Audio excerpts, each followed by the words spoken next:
এটাই, ওয়ালতাকুম মিনকুম উম্মাতুন ইয়াদউনা ইলাল খায়র, তোমাদের মধ্যে এমন একদল লোক হওয়া দরকার যারা লোকদের সৎ কাজের দিকে আহ্বান করবে। কিন্তু আমরা দেখতে পাচ্ছি আমরা সৎ কাজে দূরে থাকি। সৎ কাজ মানে কি আর আহ্বান করা মানে কি?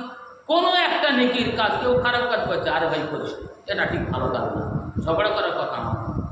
ও ভাই চা দোকানে বসে এত হট্টগোল করা কি সময় পায় কর, ওই কথা বলো, দেখো কেমন লাগে। যারা 5 ওয়াক্তের নামাজ পড়ে তারা চায়ের দোকানে বসে টিভির দিকে চেয়ে চেয়ে তারা আড্ডা মারে। সবাই নয়, কিছু লোক যারা অভ্যস্ত তারা আড্ডা মারছে, টিভি দেখছে, আড্ডা মারছে। তবু চা খেতে দু একটা কথা বলতে আলাদা কথা লাগে, টিভি না দেখলে হবে না। চাওয়ালারাও চিন্তা করেছে যে দোকানে টিভি না রাখলে আমাদের বিক্রি হবে। কিন্তু এটা মনে রাখা দরকার, ওয়ামা মিন দাব্বাতিন ফিল আরদ ইল্লা আলাল্লাহি রিজকুহা, জীব জগতে এমন কোনো জীব নেই যা রুজি আল্লাহর দায়িত্বে নেই, অত আল্লাহ রুজি দেবেন, এটা নিশ্চিত। একটা মানুষের রুজি এইভাবে খুঁজে বেড়ায় যেমন মৃত্যু তার খুঁজে বেড়ায়। তার মানে তার রুজি যার আছে তার আসবেই। তাহলে আমার সেখানে ওই গুনার কাজ করে হালাল টাকাটাকে হারাম পর্যায়ে পৌঁছায় কেন? অত আমরা ঠিক তাই করছি যে হালাল উপার্জনটাকে হারামে আনছি।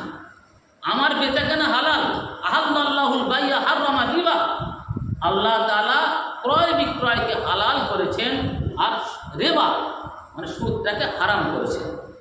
অতএব ক্রয় বিক্রয় করার ক্ষেত্রে যদি আমরা দেখি আমাদের সেই পয়সাটা হারাম হয় তো আমরা সব শেষ হয়ে যাবে। কিন্তু আমরা এই কাজে বেশি ব্যস্ত। এখন লোক বলবে আধুনিকতা যদি দেখতে হবে না, আর তুই দেখবি এখন পরে, দেখবি পরে, এখন তোর আসল কাজে তুই কর, কি তোর দেখতে হবে আর কোনটা কত টাকা জরুরি দেখা। কিন্তু আমরা ঠিক একটা কাজের মধ্যে ব্যস্ত হয়ে গেছি। অতএব যদি কোনো লোক নিজে গোনা না করে কিন্তু সে গুনার কাজে লোকেদের লাগিয়ে দেয় বা উদ্বুদ্ধ করে, সে ওই সমস্ত লোকদের সমপরিমাণ গোনাগার। ওরা করে যতটুকু না গোনা হয়েছে, যত লোক দেখে গোনা হবে, এ সবার গোনার অংশীদার সেই হয়ে যাবে। অতএব আমাদের এখানে ইয়াদউনা ইলাল খায়র এটা আর হচ্ছে না, ভালোর কথা আমরা ডাকছি না। কিয়ামতের দিন শয়তান বলবে, কোরআন বলছে ওয়াকালা শাইতানু লাম্মা কুদিয়াল আমর, শেষ বিচারের দিনে শয়তান বলবে ইন্নাল্লাহা ওয়াদাকুম ওয়াদাল হক, নিশ্চয় আল্লাহ তোমাদের সঙ্গে প্রতিশ্রুতি দিয়েছিলেন, সত্য প্রতিশ্রুতি। আল্লাহর প্রতিশ্রুতি কি? মানুষ যারা আল্লাহর ইবাদত করবে, আল্লাহর ইবাদতে নিবেদিত প্রাণ হবে, আল্লাহ উত্তম করবেন। কিন্তু শয়তান কি বলবে? ইন্নাল্লাহা ওয়াদাকুম ওয়াদাল হক ওয়া ওয়া'আদতুকুম ফাআখলাফতুকুম, আমি তোমাদের সঙ্গে যা ওয়াদা করেছি তা আমি ভঙ্গ করেছি। শয়তানের ওয়াদা কি? অসওয়াসা দেয়া, এই নামাজ পড়ে কি হবে, ও কাজ করে কি হবে, দেখ আগে খবর কি দেখে গেছি, ইসরায়েল সম্বন্ধে কি বললে আগে দেখেন, আর ওই এনাজ সম্বন্ধে কি বলতে দেয়, তার ভিতরে আরও অনেক কিছু দেখা যাচ্ছে, ওটার সঙ্গে সঙ্গে আরও অনেক কিছু দেখছি। তার মানে আমাদের ওই কাজে নিমজ্জিত করে রেখেছে যে তুমি ভালো কাজে যেতে পারবে না। একদিকে মুয়াজ্জিন বলছে হাইয়া আলাস সালাহ, নামাজের দিকে এসো, কিন্তু বন্ধু বান্ধব যারা আছে, আরও যারা সঙ্গী সাথী আছে, তার মধ্যে এই কাজ আগে ওই কাজটা করে আছে, নামাজ তো হবে, নামাজ পড়তে সময় তেমন অনেক আছে রে, অনেক সময় আছে। তাহলে আমাদের কি করছি আমরা? আমাদের সময়ের কদর আমরা করছি না। তো শয়তান বলবে ইন্নাল্লাহা ওয়াদাকুম ওয়াদাল হক ওয়া ওয়া'আদতুকুম ফাআখলাফতুকুম, এবারে শয়তান আবার দায় এড়িয়ে ফেলবে কি? ওয়ামা কানা লি আলাইকুম মিন সুলতান, আমি তোমাদের উপরে বাদশা ছিলাম না, যে কাজ করেছো তোমরা জোর করে করাইনি, আমার দোষ দেবে না সাহেব। তোমার একদিকে মুয়াজ্জিন ডেকেছে হাইয়া আলাস সালাহ, তুমি নামাজে যাওনি, তুমি আমার কথা আটকে, বন্ধু বান্ধব কথা আটকে, একটু কাঠের দিকে যাই, একটু জুয়ার খেলা যায়, মদের আড্ডায় যায়, কেন? বলছে আমি তোমার জোর করে করিনি, যে তুমি জোর করে করেছে কথা নয়, ওরা ডেকেছে, আমিও তোমার ডেকেছি। বলছে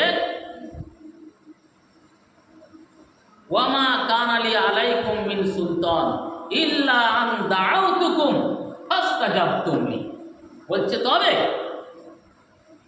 আমি তোমাদের ডেকেছি, আহ্বান করেছে এই কাজে, তোমরা আমার ডাকের সাড়া দিয়েছো, জবাব দিয়েছো।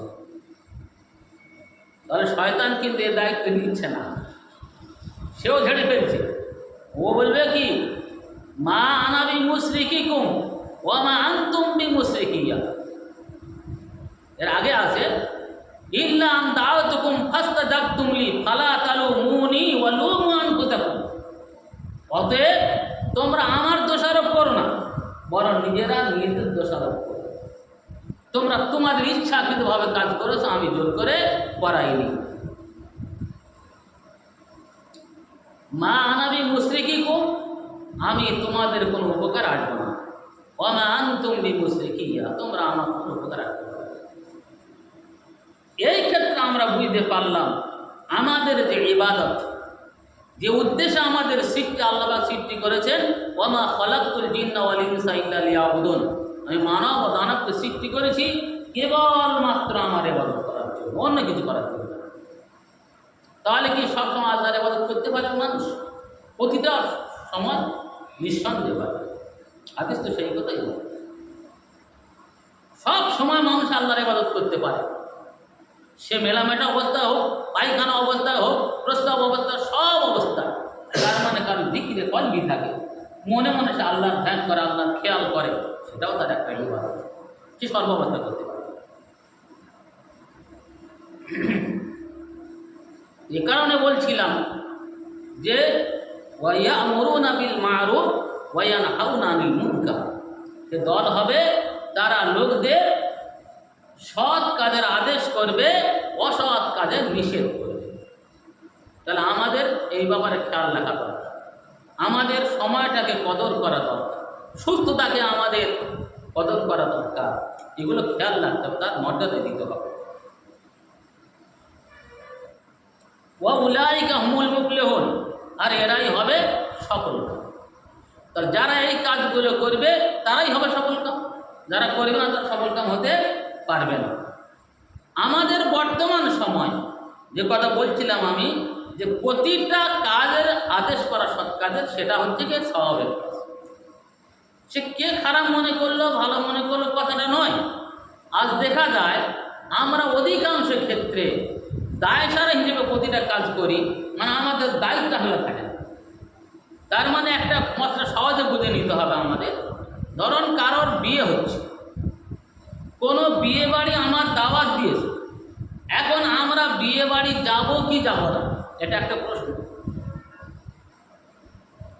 বিয়ে বাড়ি যাবো কি যাব না, যদি কেউ কারো দাওয়াত দেয়, বিয়ে বাড়ি এমনি সাধারণ বাড়ি হলে দাওয়াত কবুল করাটা এটাই শুনুন, কিন্তু খাওয়াটা জরুরি নয়। তবে যদি বিয়ে বাড়ি যেতে গিয়ে যদি সে শোনে বিয়ে বাড়ির শরীয়ত বহির্ভূত কাজ হচ্ছে, সে বিয়ে বাড়ি থাকা তার জন্য জায়েজ হবে না। সে যদি মনে করে যে আমি গেলে ওরা ওই কাজটা বন্ধ করবে, কি আমি বললে কাজটা বন্ধ করবে, তাহলে আলহামদুলিল্লাহ, খুব ভালো হলো। যদি জানে যে না আমার কোনো কথা চলবে না, তাহলে তার ওই বিয়ে বাড়ি থেকে হোক আর দাওয়াত বাড়ি থেকে হোক তার ফিরে আসা জরুরি। কে রাগ করলে দেখার দরকার নেই, কে রাগ করবে কে করবে না, এখন একচেটিয়াভাবে দেখা হচ্ছে। অমুসলিমদের রীতিনীতি, অমুসলিমদের কুপ্রথা, সেই প্রথাগুলো মুসলমানেরা নিজেদের ভিতরে ধরে নিয়েছে এখনকার প্রথা। তাহলে আমরা কিন্তু সেই প্রথাগুলো আটকাতে পারছি না, বরং আমরা আরও তাদের সঙ্গে তাল মিলিয়ে আমরা সেই কাজগুলো করছি। এই কাজ আমরা করছি একটা স্বাভাবিক ভাবে, আলেম সমাজ হোক, সাধারণ লোকের সকলে হোক। কেন? যেমন দেখা যাক বিয়ে বাড়ি, তাহলে বিয়ে বাড়িতে কি হবে, বিয়ে বাড়ির দাওয়াত এসে গেল, বিয়ে তো ভালো কাজ করেছে, কিন্তু যাওয়ার পরে দেখবে কতগুলো খারাপ কাজ, শরীয়ত বিরোধী কাজ, বেদাত কাজ, সেই সব কাজগুলো আরম্ভ হচ্ছে না, সব আরম্ভ হচ্ছে। সেখানে গেলে দেখছে গালে ভাত, এই গালে ভাত বলছি, গালে ক্ষীর, গালে ক্ষীর, ক্ষীর দাও, টাকা দাও। একটা পদ্ধতি টাকা ইনকাম করা করতে হাত করে বিক্রি করা ভালো ছিল, যোগ্য লোকের কাছে কেন টাকা চাইবে?